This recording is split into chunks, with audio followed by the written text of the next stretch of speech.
Every rock fan fantasizes about meeting their favorite musician. The most persistent fans attain that goal.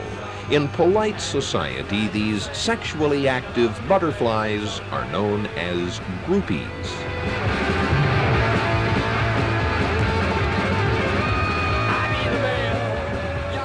Groupie would be that they don't care who it is as long as they're up on stage. A fan has a lot of respect. They know what they're listening to. They know a little bit of history. And a groupie, you want to take that one?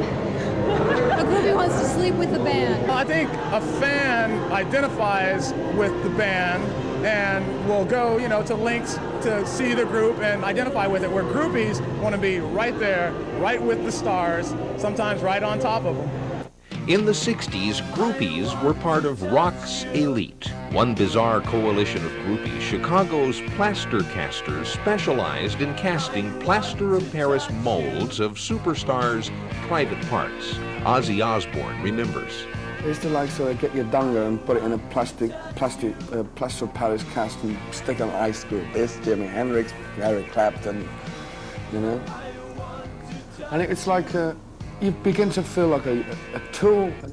In rare instances, groupies have become celebrities in their own right. Former model Bebe Buell gained instant notoriety posing nude in Playboy. She entered the music business by dating Todd Rundgren, Rod Stewart, and Elvis Costello before recording her own album, Covers Girl.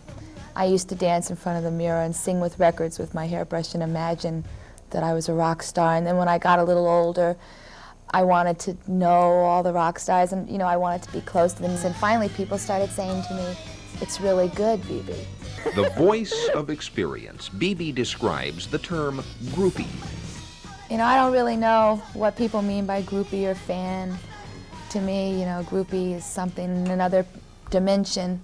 That's girls that just want, or men, it's both, that just want closeness sexually with somebody that they find superior.